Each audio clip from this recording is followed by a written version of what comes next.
Here's a fun fact for you guys. $887 billion. That's how much total credit card debt Americans have right now in the United States. From this article that I just read from the consumer debt data from the Federal Reserve, that's a $46 billion jump. Yes, $46 billion jump from the $841 billion in the first quarter of 2022 alone, which was just this year. It's crazy how much more debt people are getting themselves into, especially right now in today's shaky economy.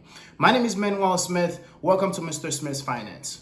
In this video, I'm pretty much going to be talking about how you could consolidate your debt completely or at least get it to that low or under 30% utilization rate, which is a perfect amount where you want to be under. Before I actually go ahead and get into the methods that I'm going to go ahead and show you guys and how you could consolidate your debt, I'm just going to tell you guys a little bit about my story. This year, because of unforeseen spending that had to happen because of investment properties and different emergency spending that had to happen over the past year, my total debt was about $35,000 at the beginning of the year, and my credit score was horrible. Just to be honest with you guys, it was horrendous. I believe it was at the 604, 605 range, if I'm not mistaken. And after following these methods that I'm going to mention to you guys for the last 10 months up until now, I brought that debt from the high 30s to where it's at right now, which is right under 2,000, and I could pay that off whenever I want to.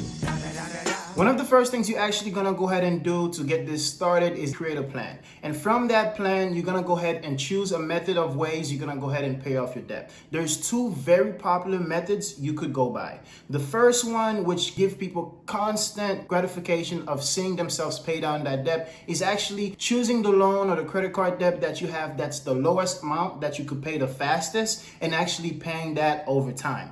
The second method, which is the one that I actually used to pay off my debt, was actually the method of paying off the debt that I had the highest APR. APR pretty much stands for annual percentage rate. Every debt that you have an APR, especially your credit cards. If you don't know where to look at it, when you sign up for the credit cards, just go ahead and look at the fine print with the extra paperwork that it comes with and look at the APR. You actually have to be careful with this because a lot of times when people sign up for an APR, there's a promotional period of when that APR gets higher instead of saying the same amount that you initially signed up for. Now, once you go ahead and choose a method, just go ahead and stick to it. Be disciplined enough to actually follow it because it's gonna be key for this process. The second thing you wanna go ahead and focus on is actually creating a budget. Now, the thing that's gonna happen when you're creating a budget, you're gonna have to make sure you separate your needs and your wants. Trust me, I know it's gonna be tempting at times, and I know it's gonna be hard to separate those needs from those wants, especially if you have influence in your life that's gonna push you towards those wants instead of those needs. So you're just gonna have to make sure you fight those temptations so you don't fall into them. After you separate those wants from those needs, you're gonna go ahead and sit down and actually write down how much money you make every 2 weeks or however often you get paid. Once you go ahead and write that down, that's when you're gonna start subtracting what you have to pay. The things that you have to pay are things like your rent, putting gas in your car because you have to get from point A to point B, or things like buying groceries.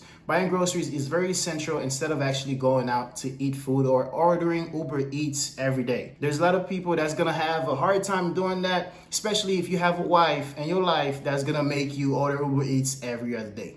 That was me. Once all those things get taken out, just go ahead and put the remainder of your funds towards actually paying down your debt. Now, depending on the method that you chose, whether that's paying down the smallest amount first or paying down the amount that has the highest APR, go ahead and put the money towards it. If you could pay before the due date, even better. If you could pay twice a month, oh my God, that'll be such a difference for you when it comes down to paying down that debt. Or one thing I would actually recommend for people to do is bring in more income. If you have to pick up extra shift, go ahead and do that. The third thing you're actually gonna go ahead and do is track your spending. Now, there is a lot of ways you could track your spending, but I believe the best ways to track your spendings is actually by downloading one of these two financial apps, which were very helpful for me at the time. I believe the one that I had downloaded was called Truebill, and now the name is One eternity later. Rocket Money. So you either gonna have to download Rocket Money or Mint. Mint is actually very popular as well. Now, once you download those apps, you're gonna go ahead and log into your financial institution app. It's gonna connect to that other app that we just mentioned, And then from there, it's gonna track your spendings from the past week, from the past month, and tell you how you're doing. And based on how you see you're doing, you're gonna be able to look at your spending and say, man, okay, I'm doing good this month. Let me go ahead and keep it up so I could get towards my goal. Or you're gonna say, man, I'm spending too much money on Uber Eats, or I'm spending too much money and going out with friends. Let me go ahead and cut that out because that's keeping me from reaching my goal. It's imperative that you know where your money's going anyway, because if you don't know where your money's going, you're not gonna know where you're gonna be able to make implementations and actually save money in order to put more money towards your debt. The fourth thing that you're actually gonna have to focus on is making more than your minimum payment. Let's say you owe $5,000 on a $6,000 card. If you making just the minimum payment of what, 100 or 120, you're not gonna be able to pay off that card. It's gonna take you years to pay off that card. So you don't wanna make the minimum payment. At minimum, you wanna make twice the minimum payment of whatever the amount is for that card. Reason being is because you're hurting yourself by just making the small minimum payment. Something that's actually gonna tie in with this is bringing in more income. If you're capable of picking up more shifts, do it. If you're capable of building a skill to help you with a side hustle, go ahead and do that so you could bring in more income so you could pay off that debt. Trust me, when I tell you right now in this shaky economy, you don't want to have a lot of debt because cash is king, especially right now. And there's going to be a lot of opportunities where you could make generational wealth. I'm talking about being capable of buying homes at a way cheaper price. Even though the interest rate is going to be a little bit high, you could always come back and refinance.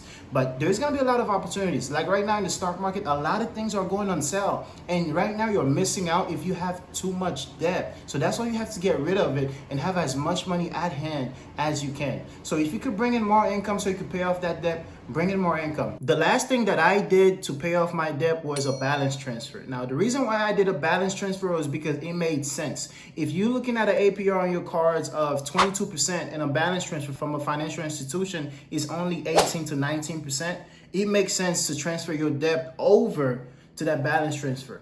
So that's what I went ahead and did. I believe I transferred it over to Discover. Discover actually provided me with a low APR of 18 to 19% from the time frame of 13 months, which was awesome. And I paid off the debt way before then, which is even better. I'm still using that card now. It's a great card. It has great features and benefits. Guys, don't get me wrong. I know things happen in life where you're actually gonna have to make unnecessary spendings on things that you didn't see happening, like emergencies for friends or family. Like the saying goes, man plans, God laughs. So if things like that do end up happening, just get right back on track and it won't hurt you as much. You have to make sure you stay consistent, okay? You could fall off because things do happen in life. Things did happen to me while I was doing this plan, but by going right back in track, I was able to still pay off the debt. Even though it did push me back a little bit, I still got it done in 10 months. With that being said, guys, don't forget, create a plan, create a budget, track your spending, make more than the minimum payment that you can, pick up extra income,